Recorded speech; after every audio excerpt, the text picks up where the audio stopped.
Hey YouTube, this is Lucky from Lucky and Butt Wipe on Twitch TV, and today I'm going to bring you guys a video talking about how to beat Oryx, the new raid. As I'm posting this video, the Taken King raid has just been released, and I'm bringing you guys a live commentary here, and just going to break down my video. I'm watching the video as it happens, and I'm going to give you guys a play-by-play of what our team is doing. So the first thing is we all head in there. We run right down the center. We activate it. Two of our teammates are light level 296. Most of the rest of them are 297, and one is 295, and one is 298. And so we're not entirely the highest light level, but we're fairly confident that we can do it with this setup. I would recommend being at least, a full team of 296 or above. It is possible to do it with less, but that is what I would recommend.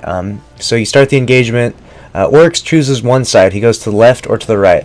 And then what you have to do is you have to activate these pillars that you jump on in a counterclockwise motion. And so what I do is I let the runner on our team, his name's Sir Jumpy, he's the runner, and he goes onto my pillar first, and then in a counterclockwise formation, everyone jumps on their 4 pillars, activating them. And it's very important that you do them in order, one pillar at a time, in counterclockwise formation. There's 4 pillars to jump on, and so we're synchronized, and it takes a while to get the synchronization down, and we all jump on them.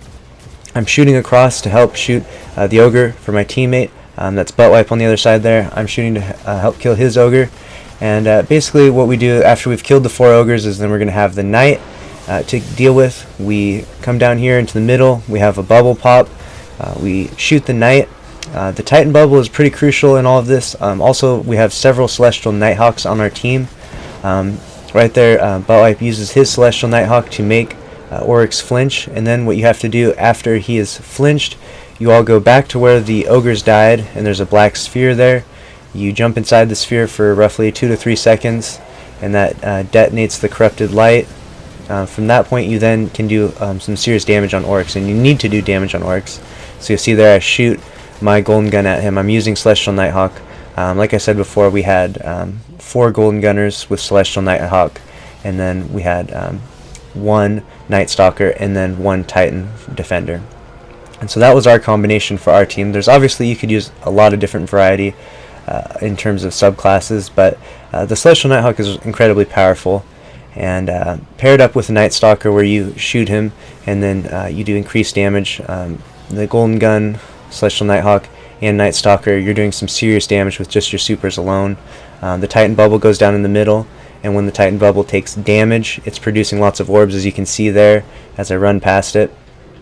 And so there's lots of orbs, lots of supers we're using in order to be able to pull this off. We're all under leveled. The suggested level is 300 light level, and none of us are there at this point. After beating this, I finally got to light level 299 after spending, I don't even know how many hours, 12 plus hours trying to beat this. As you see, my eyes are all bloodshot red. Oh my gosh. They're brutal. It took a while. So that was wave 1 successfully completed, and then he'll always go to the same side, but he'll go to 1 step down. And so, as you saw there, I had to jump on my pillar last, and so Oryx activated the pillar that was just 1 down from mine, and then we go in counterclockwise rotation. So instead of me being first, I was last on mine. And then we start to shoot the ogres because they spawn. For each pillar an ogre spawns. There's 4 ogres that spawn at that time. They drop the black spheres. It's very important to not go inside those black spheres. You'll get yourself killed. And so after that we head over here, and obviously the runner's job is an entirely different job that you don't see on here. But the runner is jumping from platform to platform, okay, and he has his own job that's separate from this one. And I'll bring you guys a video talking about the runner and what the runner does later. And then we made him flinch again. And as soon as he flinches, we go back to where we killed the ogre, and we detonate that light. And then we come back, and you gotta be ready to do some damage. And so we have oftentimes we'll have several golden guns firing at him. It's very important not to miss your shot. Of course, Celestial Nighthawk, you have 1 shot. And so I fire the golden gun shot, and then I fire some heavy ammo, and then go back to my primary. You can only do X amount of damage on him, it seems like. I'm not entirely sure if that seems like you can only do a certain amount. Not like with Crota, where you could 1 sword him or 2 sword him. Oryx is a little bit different, where you can't possibly just do as much damage as you can. You can only do X amount of damage, and so there's no point in just having whatever 5 or 6 Celestial Nighthawks shoot him, because it would be too much damage and you'd just be overkilling Oryx on that part, and it wouldn't do that much damage. And so after 2 waves are completed, then it goes to this phase where he is going to send us to this other world. It's actually located right under the map right here. That's funny, you can actually see the shade of Oryx, his little sigh glitching through the map. If you're on the top, you can see it glitching, so it's kind of funny. But this is located right below the level. Not that it matters, because you can't possibly go transfer from one to the other. And so you have to kill him in this engagement in a certain amount of time. If you don't, then you just lose. The match will be ended. And so we are using a lot of heavy ammo. Like I see there, I'm taking a heavy synthesis. We had just killed him though, and so the heavy synthesis was mostly for shooting Oryx. And so now this is going to be our 3rd rotation, okay? And it's going to go back to my initial spot. It could switch up though, but it went back to my initial spot. Okay, the runner jumps up first. He grabs that orb there, and then he takes off, and he's going through the other world, and he's going to jump on all the platforms. I'm up here. I'm shooting my ogre because it spawned first. Sometimes I shoot across, you'll notice, but that's because my platform is last, or if it's second or any other order. But because mine was first, I shoot my ogre first. I gotta keep as much damage on the big enemies as I can, and then as soon as I can, I start shooting across the way to help my teammate. There I walk through the black orb, as you notice. I told you not to do that. I did do that on accident. It was a slip up, but thankfully I exited the area fast enough that it didn't actually activate it. It takes, like I said, 2 to 3 seconds, and I was only in there for maybe a second and a half, and so that was nice. Here at this point, Buttwipe did not have his super charged up, so I used my golden gun instead to make Oryx flinch in that part.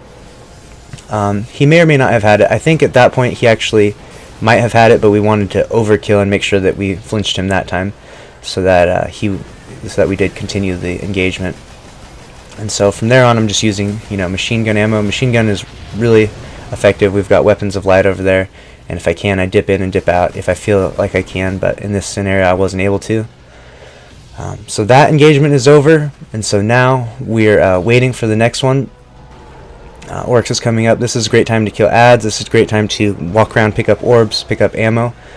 What I do is I circle around my platform here, and that's because he sends out these little ghosts. In this scenario, he didn't actually send out the ghosts. He teleported us back, and so now we're back into this world that's just under the map, and basically you just have to shoot the shade of Oryx, and you're going to want to use heavy ammo on him if you're under leveled at all. Because he will come out with his sigh, and he'll just start smacking people around and killing people like crazy. And like that right there, he's going to come out here and he's going to try and start killing some people. And so you definitely want to kill him as fast as you can, because he can kill a lot of your teammates in a very short amount of time. And not to mention, even if he doesn't kill your teammates, even if you're extra evasive and you escape him from hitting you, there's a timer that's set in this area, so you can't just take your sweet time over here. You need to get out of this area as quickly as you can. And he's teleporting around to different parts of the circle, and so it's really important to keep your eye on him, because he'll either go left or right, and if you watch him closely, you can see which direction he goes, and you'll be able to do more damage on him. But I wasn't doing the best of job there at that point.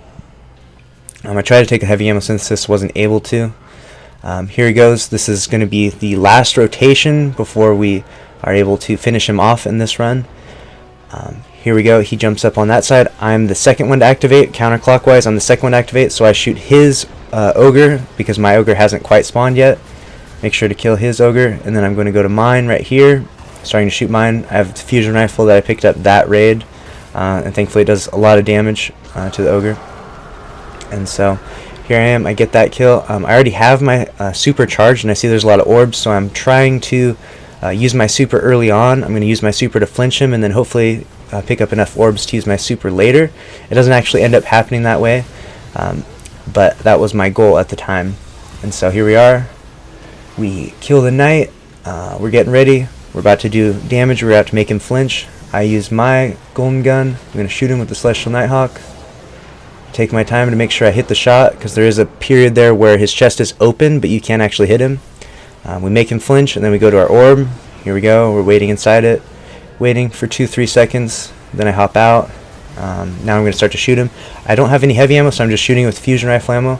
which isn't that bad. It does a good amount of damage, especially if you hit fire. It can be, the burst will be pretty accurate. All his health has gone down. I'm not sure if that's entirely the way the encounter always has to end. I haven't watched any other endings of defeating Oryx, but it would seem like that's the way it ends. So we start to shoot him with primary ammo, and we weren't sure if it was over at that time, so I was like, well, I'm going to make sure it's over, and use my golden gun and shoot him with Celestial Nighthawk. And that's the end of that engagement. That's how we beat Oryx. That's our strategy. If you have any questions or comments, please post them down below. I'll respond to all the questions and all the comments down below, and we will be, if you guys are familiar with our stream, we'll be helping people beat Oryx very soon, like we did with Crota. We did over 400 Crota hard mode points, and so we'll be helping people with Oryx very soon. So if you enjoyed this video, if it helped you out at all, if you'd give it a like, or if you favorite, I greatly appreciate it. Share it, and that's everything. Thank you guys so much for watching, and have a good night.